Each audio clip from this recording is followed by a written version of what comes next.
tell me that I'm never. Halo semua, salam sejahtera Malaysia. Selamat datang ke channel Fels Lifestyle.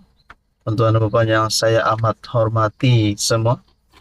Tak sangka selepas apa yang berlaku kepada Bersatu, apa yang berlaku kepada PN selepas kekalahan pada PRK Dun Makota, tak sangka satu lagi berita buruk berlaku kepada Muhyiddin Yassin, di mana satu keputusan mahkamah yang pasti mengejutkan Muhyiddin Yassin. Perkongsian daripada Sinar Harian bertarikh 3 Oktober 2024. Muhyiddin tak dapat sambut ulang tahun perkahwinan di Uzbekistan. Mahkamah Session pada Khamis menolak permohonan bekas Perdana Menteri Tan Sri Muhyiddin Yassin mendapatkan pasport untuk menyambut ulang tahun perkahwinannya yang ke-52 di Uzbekistan. Hakim Azura Alwi memutuskan demikian selepas mendapati alasan Muhyiddin, 77 tahun, mahu mendapatkan dokumen perjalanan sementara itu sebagai tidak munasabah. Beliau berkata, pengerusi Perikatan Nasional selaku pemohon berpeluang untuk bercuti atau meraihkan mana-mana sambutan namun bukan di luar negara. Mahkamah mendapati permohonan itu tidak wajar untuk dibenarkan kerana pemohon masih boleh menjalani kehidupan atau menjalankan tugas seperti biasa, kata hakim itu. Sementara itu, semasa prosiding, Timbalan Pendakwa Raya Nuralis Mat membantah permohonan Presiden Parti Pribumi Bersatu Malaysia Bersatu untuk mendapatkan kembali pasportnya yang disimpan di mahkamah. Beliau menyifatkan alasan mahu bercuti ke luar negara kerana mahu berehat dan menyambut ulang tahun perkahwinan sebagai tidak mustahab. Sebaliknya, Nur Alis berkata, tertuduh perlu mempunyai alasan yang munasabah, mendesak atau kritikal untuk mendapatkan dokumen terbabit. Alasan mahu bercuti di luar negara kerana tertekan dengan pertuduhan di mahkamah, terutama pertuduhan di bawah akta hasutan, adalah sangat remeh. Sedangkan sambutan ulang tahun perkahwinan dan percutian boleh dibuat di Malaysia, katanya yang hadir bersama Timbalan Pendakwa Raya Zende Lim Wai Kiong. Sementara itu, Peguam Datuk Hisham Teh Poh Teik yang mewakili ahli Parlimen Pagoh memohon pelepasan sementara pasport berikutan anak guamnya akan bertolak ke Uzbekistan pada Jumaat dan kembali semula ke tanah air pada 12 Oktober. Saudara-saudara, bagi saya ini satu lagi keputusan yang pasti membuat Muhyiddin Yassin sedih dan penyokong-penyokong Muhyiddin Yassin kecewa. Saudara-saudara, apa komen Anda? Halo semua, salam sejahtera Malaysia. Saudara-saudara yang amat dihormati, sudah pasti sebelum ini kita dengar ada gesaan kepada Anwar untuk letak jawatan, ada gesaan kepada Anwar untuk membubarkan Parlimen. Ada yang kata Anwar Ibrahim tidak mengotakkan janji. Ada yang kata Anwar Ibrahim tidak layak menjadi Perdana Menteri. Namun saudara-saudara, aku nak tanya sikit. Adakah mereka ini yang berkata Anwar tak layak untuk menjadi Perdana Menteri, yang perlu membubarkan Parlimen dengan segera? Adakah sebenarnya mereka itu layak untuk memegang jawatan Perdana Menteri?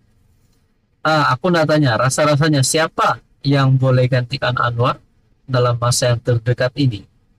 Saudara-saudara, ini satu tulisan ataupun satu perkongsian daripada Malaysia Kini bertarikh 2 Oktober. Surat, inilah masa terbaik untuk reformasi institusi. Krisis politik pasca PRU 14 pada 2018 dan pandemik COVID-19 telah meninggalkan kesan mendalam terhadap ekonomi dan kestabilan politik Malaysia. Selepas PRU 14, perubahan besar dalam landscape politik Malaysia menyaksikan kejatuhan kerajaan melalui langkah Sheraton yang menyebabkan ketidaktentuan politik berlarutan. Perubahan kepimpinan yang berlaku beberapa kali dalam tempoh singkat ini melemahkan kestabilan kerajaan dan menyukarkan usaha Perubahan kepimpinan yang berlaku beberapa kali dalam tempo singkat melemahkan kestabilan kerajaan dan menyukarkan usaha untuk melaksanakan dasar-dasar pemulihan ekonomi yang berkesan. Pada masa yang sama, pandemik COVID-19 melumpuhkan ekonomi global, termasuk Malaysia, dan menekan sistem kesihatan awam negara.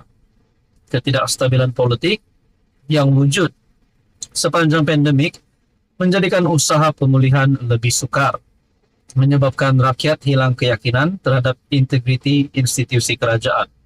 Namun, selepas pilihan raya dan penubuhan kerajaan perpaduan, kita kena berada dalam tempo kestabilan politik yang amat diperlukan.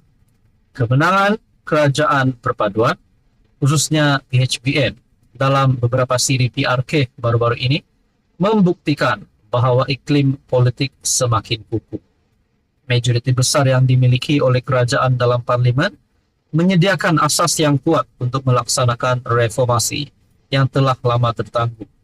Kini adalah masa terbaik untuk merealisasikan reformasi institusi demi memastikan kemakmuran dan pertumbuhan negara yang berterusan.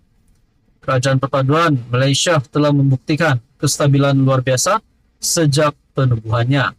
Dalam tempo ini, ekonomi mula pulih dengan pelbagai inisiatif baru seperti Pelan Peralihan Tenaga Negara, Pelan Perindustrian Nasional yang dirancang untuk meningkatkan daya saing Malaysia. Di samping itu, rasionalisasi subsidi minyak, elektrik, dan air juga dilakukan bagi mengurangkan beban fiskal dan memastikan kelestarian ekonomi dalam jangka panjang. Untuk memastikan kejayaan berterusan, reformasi institusi adalah kritikal. Langkah-langkah berikut adalah cadangan konkret yang perlu dilaksanakan untuk memastikan ketelusan, kebertanggungjawaban, dan pemberkasaan institusi.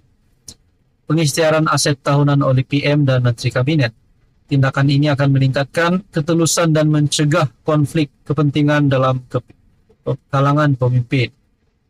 Had penggal perkhidmatan Perdana Menteri dan Menteri Besar Ketua Menteri.